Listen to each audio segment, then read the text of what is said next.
आप लोग भी अपनी जिम्मेदारियां पूरी करना, अच्छी माँ बनकर, अच्छी पत्नी बनकर। इसका मतलब ये नहीं है कि आप सब छोड़ दो, मैं ये नहीं कह रहा हूं कि सब छोड़ दो, नहीं, मैं ये कह रहा हूं कि सारा काम करते हुए, कर्तव्य करते हुए चिंतन भगवान का ये याद रखो कि मैं इनकी नहीं, व्यवहार में तो कहना पड़ेगा कि मैं फलाने की पत्नी हूं, मैं फलाने की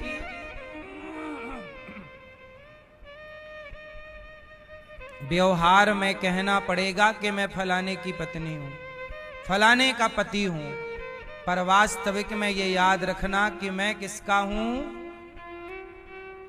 और मेरे कौन हैं, मेरे भगवान हैं और मैं भगवान का हूं। व्यवहार में कहते रहो, व्यवहार में तो कहना ही पड़ेगा कि ये मेरा घोचू लाल है। क्यों?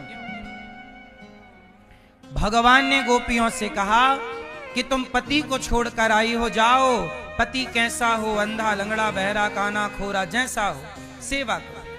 अच्छा मैया, एक बात यहां भगवान कह रहे हैं, ध्यान से सुनना। पति कैसा भी हो, पति की क्या करनी चाहिए? जोर से क्या करनी चाहिए? पति की सेवा करो और पत्नी का सम्मान करो। पत्नी का सम्मान करो और पति की, और जरूरत पड़े तो पत्नी की भी सेवा करो, मां की सेवा करो, पिता की सेवा करो, पति की सेवा। हमारे सनातन में सबको सेवा की आज्ञा है, सबको। अब समाज में कुछ लोग कैसे हैं, अभी परसों मेरे से एक बहन ने अपनी एक कथा सुनाई, अपनी घटना। वो बहन यहां भी हो सकती है, परंतु केवल आप कथा सुनिए। पहली बार मैंने भी सुना तो मुझे भी कुछ निर्णय मैं दे नहीं पाया, मुझे लगा आपसे पूछ लूं, आप शायद कुछ निर्णय दे दें। अब एक महिला ने, एक बहन ने अपनी आत्मकथा सुनाई, कैसी उलझी हुई जिंदगी है उस बहन की, और क्या उलझन जीवन में आ सकती है किसी का जीवन इतना भी उलझा हो सकता है, किसी के जीवन में इतना भी दुख हो सकता है। आपको कई बार लगता है कि मेरा दुख ज्यादा है, लेकिन जब आप किसी का दुख सुनते हैं तो आपका दुख आपको कम लगने लग जाता है। उस बहन का जो दुख था वो क्या था? उसकी दुख की कहानी स्टार्ट होती है, एक लड़की है, अब वो लड़की शादीशुदा है। ये घटना तब की है जब वो 10 साल की थी। अब सुनिए, एक माँ है और उसकी एक 10 साल की लड़की है कि तभी उस लड़की की माँ का चक्कर किसी और आदमी से स्टार्ट हो जाता है। एक दिन उसका असली पति देख लेता है तो पति पत्नी को समझाता है कि मेरे होते हुए तू किसी और मर्द के संग रहती है। तो पत्नी मानती नहीं और उसका पति डिप्रेशन में आके एक दिन ट्रेन में कट जाता है। अब देखो, पत्नी तो चाहती ही थी कि ये वाला मर जाए और वो मर भी गया। अब पत्नी अपनी 10 साल की लड़की को लेकर उस आदमी के साथ रहने लग गई जिस आदमी से उसका चक्कर था। अच्छा, वो आदमी का चक्कर केवल उस महिला से नहीं, वो 10 साल की जो लड़की थी, वो आदमी उस 10 साल की लड़की को भी गलत तरीके से देखता, उसका मिसयूज करता। पर वो 10 साल की थी, उसे तो कुछ बोध नहीं। होते होते जब वो लड़की 18 साल की हुई, 10 साल वाली लड़की अब कितने की हो गई? 18। तो लड़की की जो मां है, अच्छा वो जब लड़की के साथ उसका, अब तो वो रिश्ते में उसका बाप लगा ना, क्योंकि अब दोनों ने क्या कर लिया, लगभग शादी कर ली। अब वो उसका बाप लगा, पर वो बाप ही अपनी उस बेटी के साथ जब दुराचार करने का प्रयास करता तो वो लड़की अपनी मां से बताती, तो मां उसे डांट देती, चुप कुछ मत बोलना।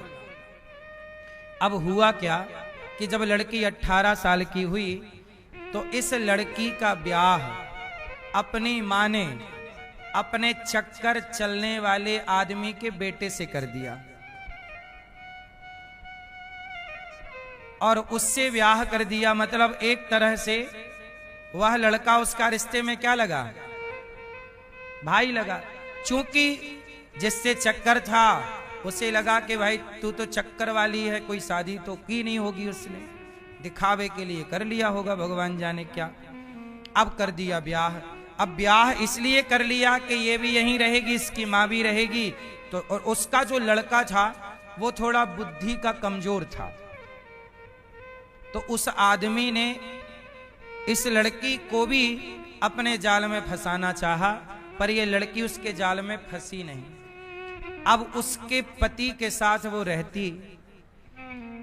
अब देखो इसकी मां, लड़की की मां उसे अपना पति भी कहती, और रिश्ते में वो उसका समधी भी लग गया।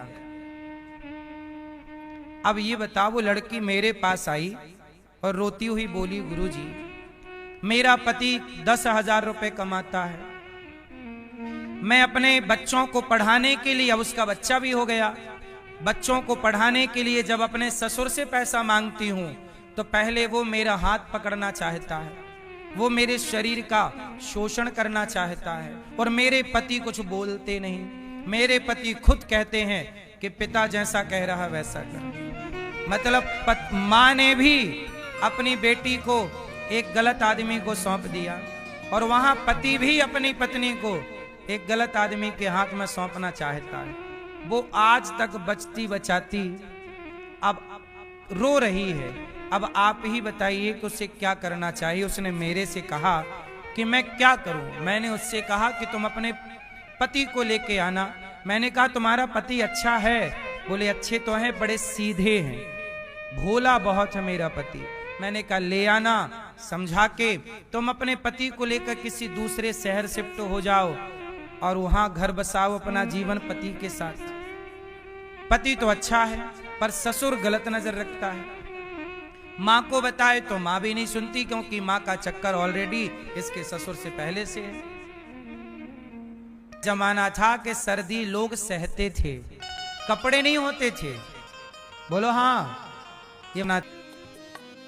मैं तो मारो धर्म निभा दी, मैं तो मारो धर्म निभा दी, बांध के रखियो ये परिवार बुलावो आज्ञो राम को। मैं तो मारो धर्म निभा दी, बांध के रखियो ये परिवार बुलावो आज्ञो राम को। 1 मिनट की मोहलत दे दो, करो पति से बात। 1 मिनट की मोहलत दे दो, करो पति से बात। अच्छा ये बताओ, जब आप लोग मैया जाओगी और पति से कुछ कहने का मौका मिलेगा तो क्या कहोगी? आखिरी के 1 मिनट में क्या कहोगी आप पति को?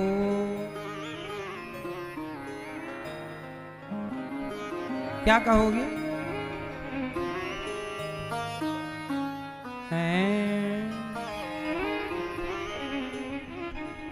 क्या कहोगी? आई लव यू है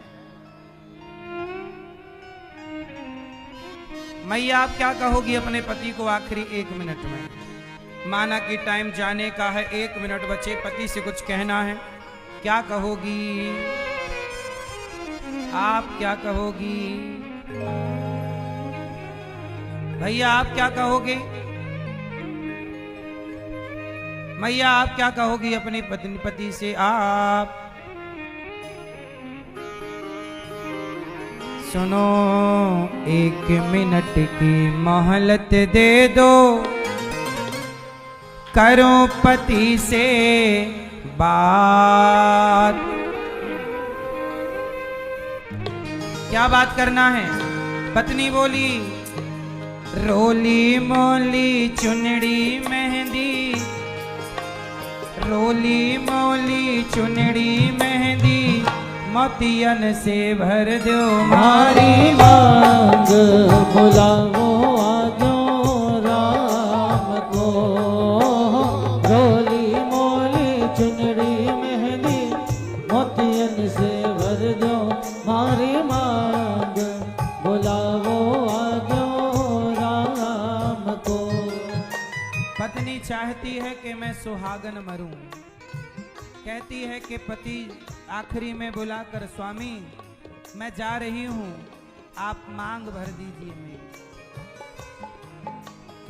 इसलिए जब मर जाती है सुहागन नारी तो आखिरी में उसकी मांग पति ही भरता है। आप लोग अपने पत्नियों की मांग बीच बीच में भरते रहते हो कि नहीं? नहीं? आपने शादी के बाद कब मांग भरी अपने हाथ से? बताओ पीले भैया। भरी 2 बार? 2 बार। शादी के कितने साल हो गए?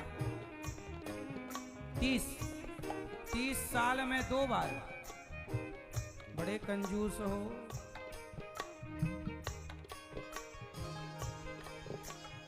और आपने कितनी बार भरी अपनी पत्नी की मांग?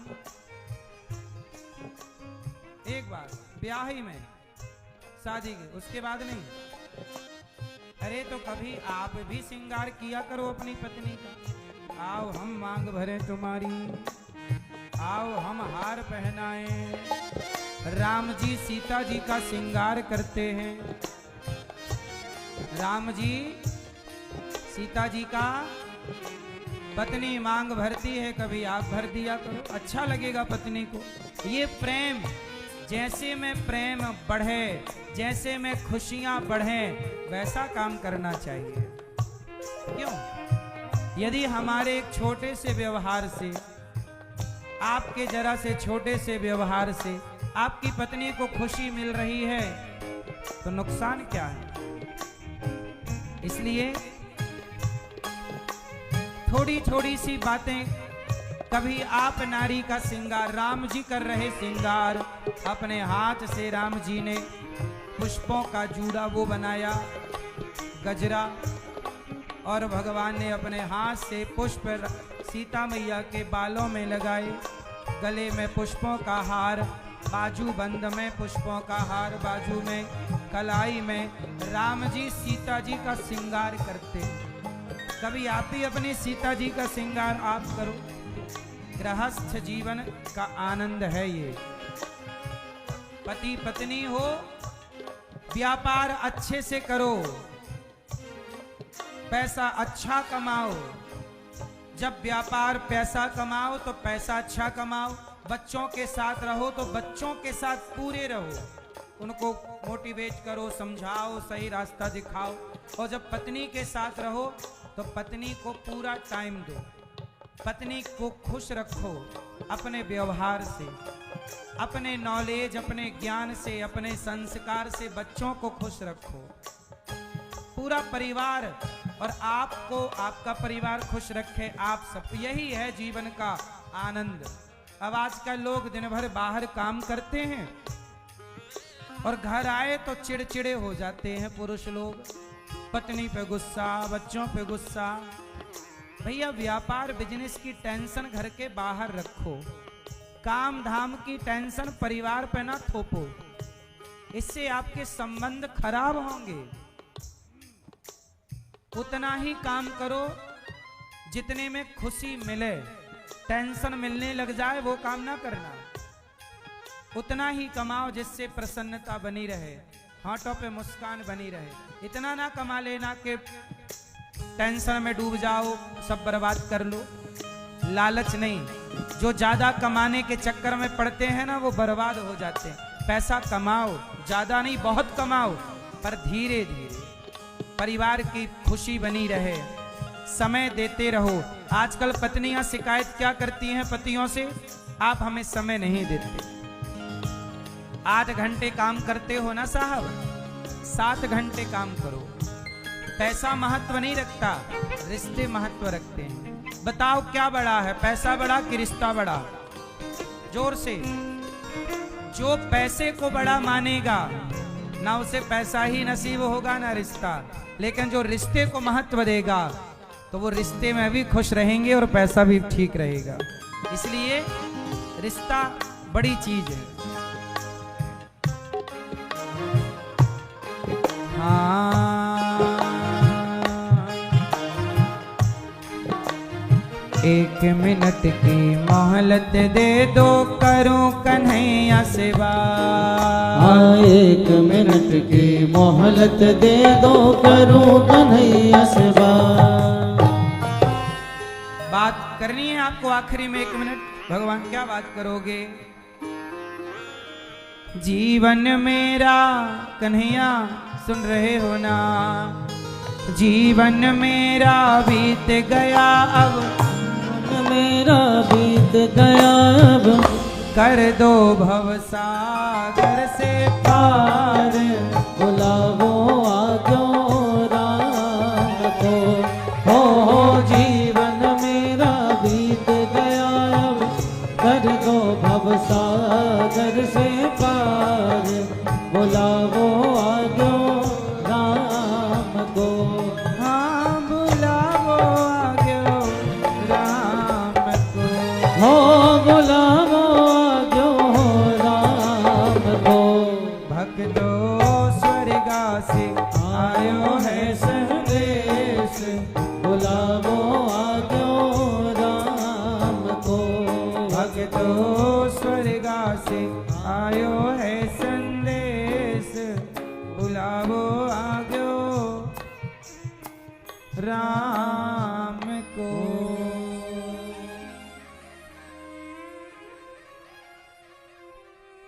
रिश्तों को गंभीरता से लेकर के, क्योंकि देखो पूजा पाठ में भी मन तब लगता है जब घर में सब अच्छा हो।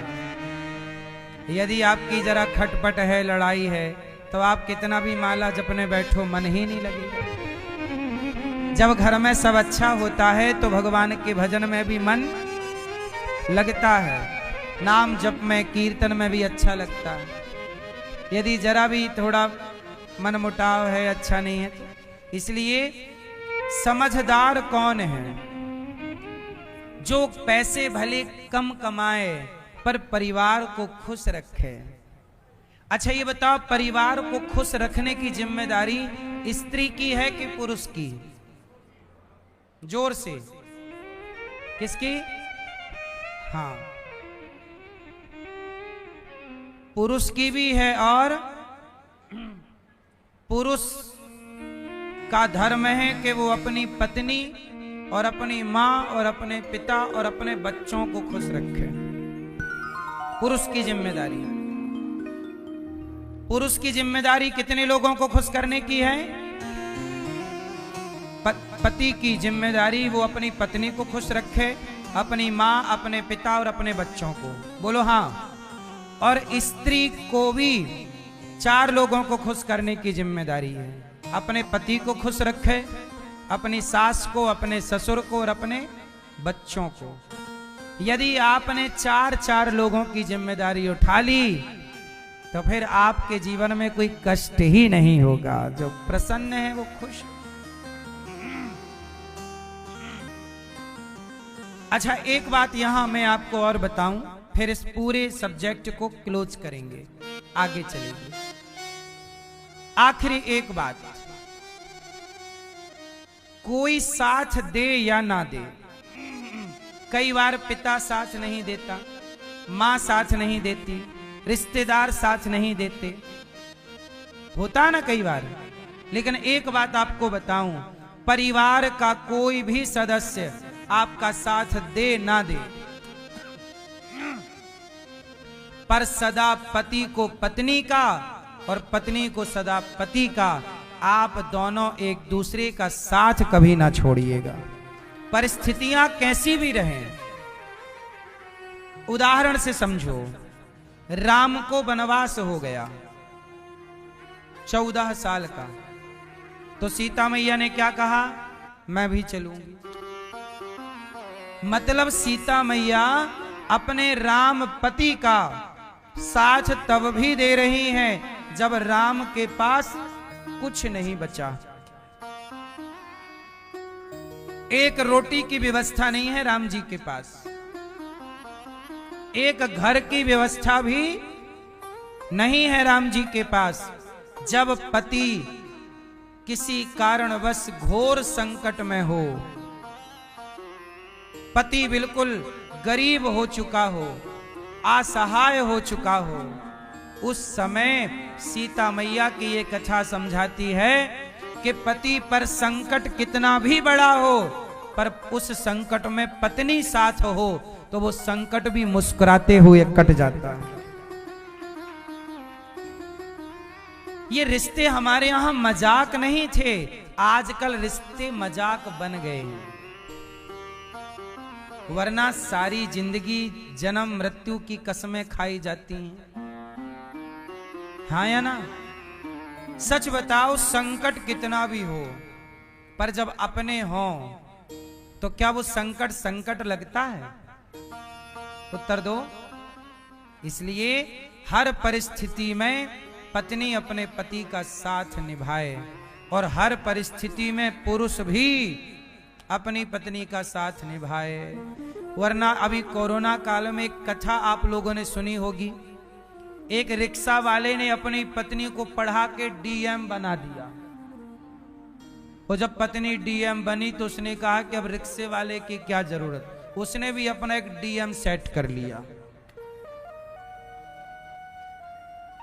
पति ने पढ़ा लिखा के उसे योग्य बनाया, बड़े पद पर पहुंचाया, सरकारी अफसर बना दिया, और पत्नी ने फिर रिक्शे वाले को छोड़ के उसने भी अपने बराबर के लेवल को सेट कर लिया। ये धर्म नहीं है, ये आपने कर तो लिया, ये आपने कर तो लिया, पर ये क्या किया? ये जब ईश्वर को आप हिसाब देंगे तो आप नजरें ना मिला पाएंगे, क्योंकि यहां भी हिसाब है, वहां भी एक हिसाब है। क्यों है कि नहीं? जब अनिरुद्धाचार्य मरेगा तो मुझे भी तो अपना हिसाब देना पड़ेगा कि नहीं?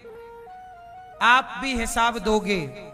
आप 100 साल जियोगे, 50 साल जियोगे, 80 साल, 90 साल जो जियोगे, उसका आपको हिसाब देना पड़ेगा। चलो भाई साहब, क्या हिसाब किताब है, लिखवाओ जरा, हम नोट करें।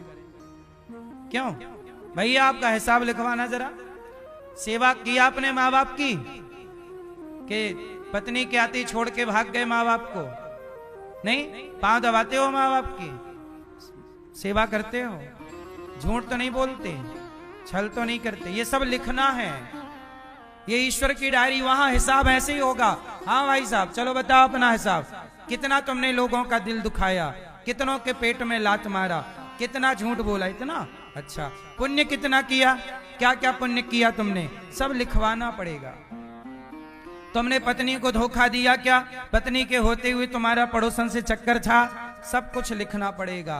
तुमने कितना पाप किया, कितना पुण्य किया, कितना भला किया, सब। अनिरुद्धाचार्य से भी भगवान हिसाब मांगे। हाँ अनिरुद्धाचार्य, चलो अपना हिसाब लाओ, क्या किया तुमने, तुम्हें जो आयु हमने दी, तो हम कहेंगे कि प्रभु हमें जो उम्र दी, इस उम्र में हमने जुआ नहीं खेला, शराब नहीं पी, बल्कि भिक्षा मांग मांग कर हम 300 माताओं की सेवा करते रहे। हजारों भक्तों का भोजन गौरी गोपाल में चलता रहा। हमने पैसे आपने दिए हैं प्रभु, हमने 1 रुपए पैसे का कभी मिसयूज नहीं किया। 1 रुपया की हमने दारू नहीं पी, बीड़ी नहीं पी। हमारा पैसा बीड़ी में खर्च नहीं होता, हमारा पैसा सिगरेट में खर्च नहीं होता, गुटके में खर्च नहीं होता, शराब में खर्च नहीं होता। हमारा पैसा आप सबकी सेवा में, सबके भोजन की व्यवस्था में खर्च होता है कि आप कोई आएंगे तो सबको भोजन मिलना चाहिए। 30,000 लोग यहाँ पर डे भोजन करते हैं। तो बताइए मैं हिसाब में लिखवाऊंगा कि नहीं कि मैंने अपने पैसे को बर्बाद नहीं किया? आप क्या लिखवाओगे? हाँ प्रभु हमने थोड़ी सिगरेट वगैरह भी पीते रहे। भगवान बोले अच्छा पैसा इसलिए दिया था, दारू पी जा सिगरेट पी जा, तो किसी भूखे को रोटी नहीं खिला सकता था उस पैसे से? हिसाब तो सबका होगा। भगवान आपसे पूछेंगे पैसा हमने तुम्हें दिया, तुम्हें धनवान बनाया, तुमने क्या किया? केवल अकड़ के चलते रहे कि मैं पैसे वाला हूं। अपने लिए बड़ी बड़ी गाड़ी बंगले बनाए, तुमने समाज के लिए क्या किया? किसी एक बच्चे को तुमने पढ़ाया जबकि तुम 10 बच्चों को पढ़ा सकते थे, गरीब बच्चों को एक को भी नहीं पढ़ाया। अपने को ही पढ़ाते रहे, अपने को तो सब पढ़ाते हैं। गौरी गोपाल गुरुकुल में 150 बच्चे पढ़ते हैं और अभी ये संख्या और बढ़ जाएगी, 200 बच्चे हो जाएंगे। आपको तो एक बच्चे के लिए कमाना है, हम तो 150 बच्चों की सेवा करते हैं, 315 वृद्ध माओं की सेवा करते हैं। क्यों? हमें लगता है यार हम एक दिन मर जाएंगे, गलत काम करके क्यों मरे? मरे तो अच्छा काम करके मरे ना, सेवा करके। बताओ हम मरेंगे कि नहीं? ये शरीर एक दिन चिता पे जलेगा। अनिरुद्धाचार्य की विचारधारा कभी नहीं मरेगी। ये शरीर तो नश्वर है, ये मरेगा। हमारे विचार कभी नहीं मरेंगे। सेवा के विचार, गौरी गोपाल की सेवा देखकर लोग सेवा करने की प्रेरणा लेते हैं। बोलो हाँ। गुजरात में एक संत हुए हैं झलाराम बाबा।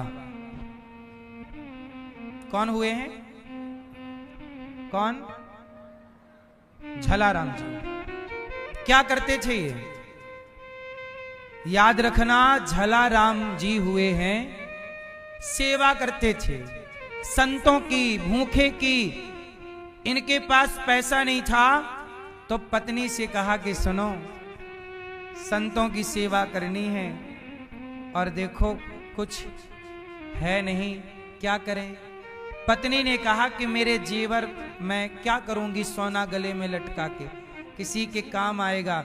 पत्नी के जेवर बेच करके पूरा जो संपत्ति थी, अपना सब कुछ जो कमाते, भोजन कराते सबको। आज भी झलाराम जी की सेवा को, आज भी उनके जाने के सैकड़ों वर्ष बाद भी, आज भी वो चले गए, पर व्यक्ति का व्यक्तित्व कभी नहीं जाता, उनके अच्छे काम कभी नहीं मरते। इसलिए अनिरुद्धाचार्य मरेगा पर अनिरुद्धाचार्य के विचार थोड़ी मरेंगे। आप भी कुछ ऐसा कर जाइएगा कि आपका काम समाज में लंबे समय तक जिंदा रहे। अपनों के बारे में ही सोच सोच के मरोगे क्या? आओ समाज के बारे में सोचते हैं। हम समाज की कैसे सेवा कर सकते हैं?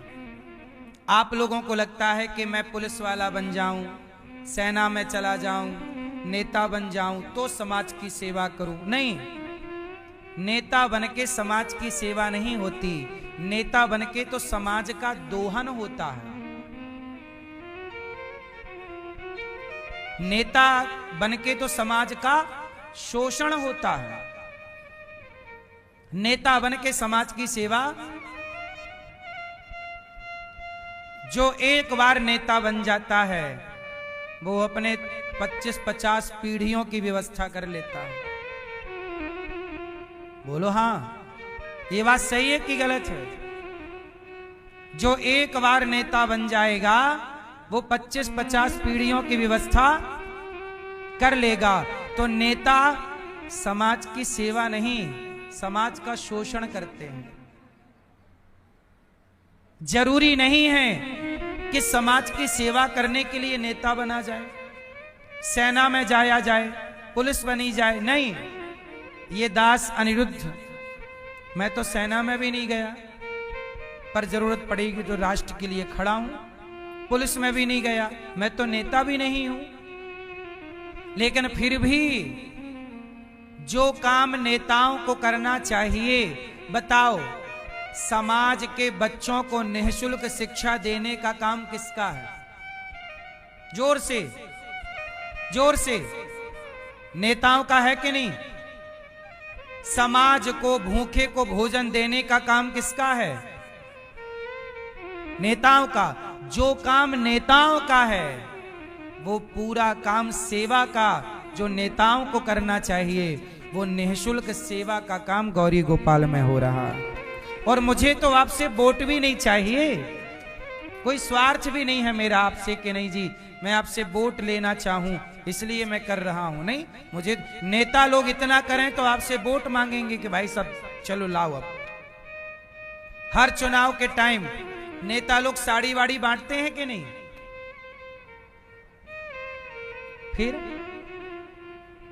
गौरी गोपाल की सेवा, हमें तो भगवान से भी क्या चाहिए? भगवान भी कभी पूछेंगे अनिरुद्धाचार्य बोल तुझे क्या चाहिए, तो बताओ मैं क्या मांगूंगा, क्या मांगू? बताओ, आप ही बताओ क्या मांगू? भगवान से मैं इतना ही मांगता हूं कि प्रभु हर बार, हर योनि में इस शरीर से आप इसी तरह अगले बार भी, अगले जन्म में भी संसार में भेजकर अपने भक्तों की, प्रभु हे श्रीमन्नारायण अगले जन्म में भी मुझे अपना दास बनाकर आपकी, प्रभु और आपके भक्तों की सेवा अगले बार और अगले बार और यही करूं मैं। और क्या चाहूं बताइए? भगवान से भी क्या मांगें, क्या मांगे? क्या नहीं दिया भगवान ने, बताओ? निष्काम ये दास अनिरुद्ध, मैं रोज भगवान की सेवा जैसी बनती है टूटी फूटी करता हूं, पर कोई स्वार्थ। मैं बिहारी जी के दर्शन करने जाता हूं, प्रभु के दर्शन करता हूं नित्य गौरी गोपाल भगवान के। मुझे याद नहीं है कि मैंने कभी भगवान से कुछ मांगा हो। दर्शन करने जाता जरूर हूं, कभी कुछ चाह लेकर नहीं जाता। भगवान को पता होता है कि क्या चाहिए, क्या चाहें बताओ, क्या इच्छाएं हैं? अब मेरा तो काम पूरा हो चुका। बताओ, आपका 35 साल का बेटा क्या चाहता है? आप क्या चाहते हो? आपकी क्या इच्छाएं हैं? ये दास अनिरुद्ध, मैं बचपन में भीख मांगता था घर घर जाकर, तब भी मेरी कोई कामना नहीं थी। मेरा शुरुआत जीवन का क्या हुआ? भीख मांगने से। ना पहनने को कपड़े थे, ना खाने को ठीक से रोटी, और ना रहने को घर। बारिश होती थी तो हमें आज भी याद है कि घर के सारे बर्तन बिजी हो जाते थे कि यहाँ टपक रहा है पानी, यहाँ टपक रहा है पानी। खप्पर वाले घर होते थे, टपकता था, पूरे बर्तन बिजी थे, पानी बरस रहा। सोने की व्यवस्था नहीं, रात की भूमि गीली हो जाती थी। ऐसे समय को देखा है, फिर भी शिकायत नहीं थी तब भी, आज भी शिकायत नहीं है। आपको पता नहीं भगवान से क्यों शिकायत है? भगवान से प्यार कीजिए, प्रेम कीजिए और निष्काम। हमारे भगवान अंधे नहीं हैं, उन्हें पता है कि आपको क्या चाहिए, पर सच्चे बनो तो सही, पात्र तो बनो। मन लगा के ईमानदारी से अपना काम करो और अपने स्वार्थ को त्याग कर काम करो। जो व्यक्ति अपने लिए सोचता है तो भगवान कहते हैं तू अपने लिए सोच, और जब आप अपने लिए ना सोचकर किसी और के लिए सोचते हैं तो भगवान कहते हैं फिर मैं तेरे लिए सोचूंगा। गौरी गोपाल में बताओ किसके लिए सोचा जाता है? गौरी गोपाल में वृद्ध माताओं के लिए। मैं कितनी अच्छी उनकी सेवा कर सकूं, कितनी अच्छी प्लानिंग कर सकूं। आपने देखा माओ के कमरे में जाकर समय से कमरे में झाड़ू लगना, समय से माताओं के कमरे में चाय पहुंचना, दूध पहुंचना, टाइम टू टाइम चाय। माताओं के कमरे में सुबह 12 महीने 6 बजे ही चाय पहुंच जाती है। आपके घर में तो आप लेट हो जाते होंगे, क्यों मैया? कितने बजे चाय आ जाती है? 6 बजे आ जाती है। 6 बजे चाय, समय पे नाश्ता, मौसम। भक्तों, अनिरुद्धाचार्य को मीडिया गाली जरूर देती है, पर अनिरुद्धाचार्य के द्वारा भगवान ने जो कार्य कराया है, आप कभी गौरी गोपाल को समझना ठंडे दिमाग से। इतना काम करने में पीढ़ियां गुजर जाती हैं लोगों की। आप बहुत ठंडे दिमाग से सोचिएगा, देखिएगा, पीढ़ियां गुजर जाएंगी लोगों की, और पीढ़ियां गुजरने के बाद भी इतना काम होना मुश्किल है। 30,000 लोग भोजन कर रहे हैं पर डे। कहना कितना सरल है, मैं तो कह देता हूं 30,000। आप जाके देखना, रैंप पूरा भरा रहता है दिन भर। हजारों लोग हर समय लाइन में खड़े रहते हैं। ये बात सत्य है कि असत्य है? अब बताओ, आपके घर में 5 लोग बढ़ जाएं तो भोजन का बजट बिगड़ जाता है। सही है गलत है? आप अपनी बेटी का विवाह करते होंगे तो आपकी बेटी के विवाह में जितना आपको जुटाना पड़ता है, इतना गौरी गोपाल में रोज जुटाना पड़ता है। आपके यहां बेटी के विवाह में बाराती कितने आते हैं? 500, 1000, इतने नहीं आते। 200, 250, अरे ज्यादा लो तो 1000 बाराती होंगे, और क्या। होते नहीं है, फिर भी मान लो। यहां इतनी बारात तो 24 घंटे रहती है।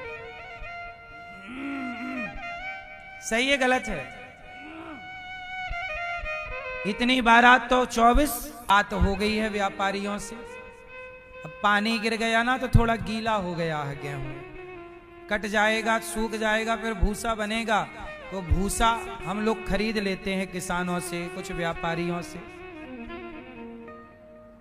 बाजार में भूसा मिलता है। आप भी एक ट्रॉली, या फिर आप अपनी ओर से अभी जब भूसा तुरंत शुरू करेंगे तो एक ट्रॉली आपकी भी ओर से, आप चाहेंगे तो भूसा हम लोग यहां उतरवा सकते हैं। तो गैया आपकी तरफ से एक ट्रॉली भूसा स्वीकार करेगी कि गलत है?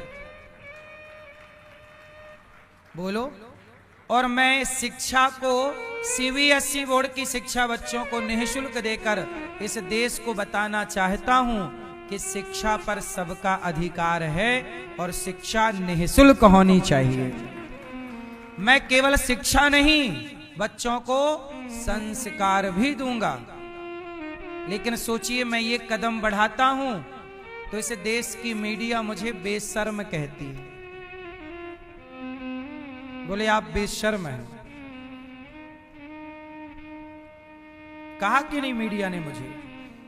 हाँ, बड़े बड़े न्यूज चैनल मुझे बेशर्म कहते हैं।